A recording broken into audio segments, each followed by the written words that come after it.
பத்திரிகை துறையில் எவ்வளோ பேர்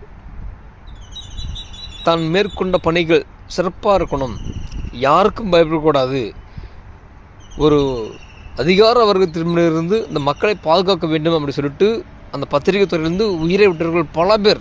அதனால தான் பத்திரிகை துறையை பார்க்கும்போது எல்லாருக்கும் ஒரு மரியாதை வரும்.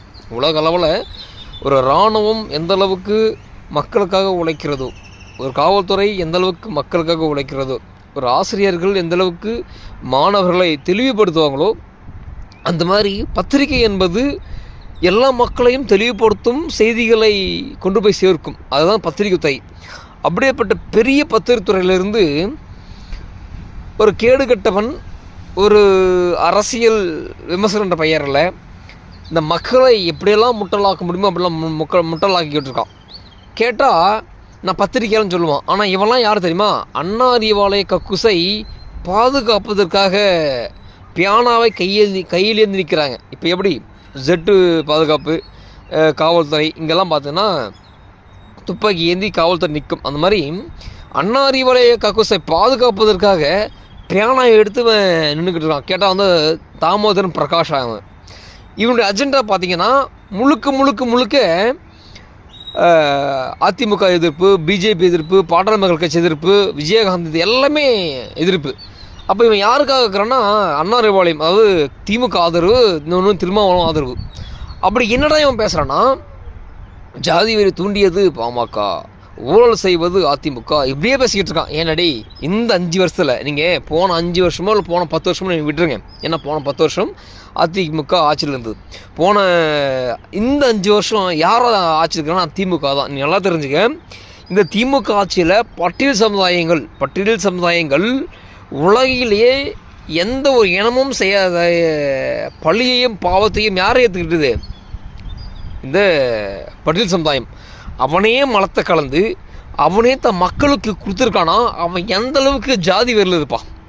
ஏன்னா அடுத்தவனை பழி வாங்கணும்.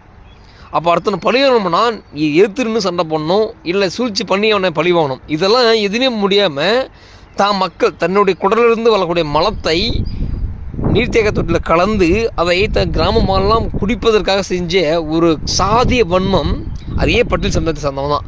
இதை பற்றி யாராவது பேச முடியுமா? இதை பற்றி யாராவது சொல்ல முடியுமா? இவருக்கு போய் யாரும் ஐடியா கொடுத்துப்பாங்களா? அப்போது எந்த அளவுக்கு இந்த தலித்தீசம் பேசிக்கொண்டு திருமாவளவன் பின்னாடி இருந்து கொண்டு திமுக பின்னாடி இருந்து கொண்டு இந்த சாதிய வரியும் சாதிய கழிவுகளையும் அடுத்தவர்கள் மீது பூசியவர்கள் எத்தனை நாள் குளிர் காய்வாங்க. இதையெல்லாம் பேசாமல் மருத்துவர் ஐயா அவர்களை தவறாக பேசிக்கிட்டு இருக்கான். சமூக வலைத்தளம் வந்துச்சான், மருத்துவர் ராமதாஸ் அவர்களுக்கும் 3வது திருமணம் இருக்குது அப்படி சொல்லி இவன் ஒரு டிவியில் பேசுகிறான். இவன்லாம் ஒரு பத்திரிகையாளன், இவனுக்கெல்லாம் வெள்ளைன்னு சொல்லுமா உட்காந்துக்கிட்டு இருக்கான். இவன்லாம் இவன் எதிராக பச்சான். நான் என்ன கேட்குறேன்னா, முண்டாட்டிக்கும் அடுத்தவனுக்கும் தொடர்புக்கு அப்படி சொல்லி சமூக வலைத்தளம் வந்துச்சுன்னா நீ பேசுவியா? இல்லை மகளுக்கும் பல ஆண் நண்பர்களுடன் தொடர்புக்கிறான் அப்படி சொல்லி சமூக வலைத்தளம் வருது, அதை பற்றி நீ பேசுவியா?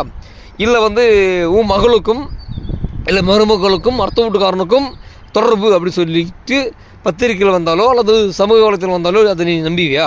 அப்போ மட்டும் என்ன சொல்லணும், நீ தீர விசாரிக்கணும், உண்மையை விசாரிக்கணும் அப்படி சொல்லி பேச மாட்டியா? அப்போது சமூக வலைத்தளங்களில் என்ன வேணாலும் வரும், அதெல்லாம் கண்டத்தை நீ பேசுவியான்னா நீ எல்லாம் பத்திரிக்கையாளனா? ஏன்டா இந்த பத்திரிக்கை துறை இப்படி அசிங்கப்படுத்திருக்க, கேவலப்படுத்திருக்கீங்க? எத்தனையோ பேர் இறந்துருக்காங்க. ஒரு காவல்துறையிலேருந்து எப்படி நேர்மையாக இருந்து இறந்தாங்களோ அந்த மாதிரி பத்திரிக்கை துறையில் பணியாற்றல் எத்தனையோ பேரை கொண்டிருக்காங்க, செத்துருக்காங்க. அதனால தான் பத்திரிக்கையில் பார்த்து ஒரு மரியாதை வரும். ஆனால் நீங்களாம் கேவலம் அண்ணா அறிவால் கக்குசை பாதுகாத்துக்கிட்டு அண்ணா அறிவாளுடைய ஸ்டாலின் போகின்ற இடத்தையெல்லாம் பாதுகாத்துக்கிட்டு இருக்கக்கூடிய உங்களுக்கு எதுக்கடா பத்திரிக்கைன்ற ஒரு துறையிலேருந்து ஏன்டா அந்த பத்திரிகை துறை கேவலப்படுத்துறீங்க? பத்திரிகை துறை என்பது ரொம்ப நேர்மையான துறையடா, அதை அசிங்கப்படுத்தாதீங்கடா.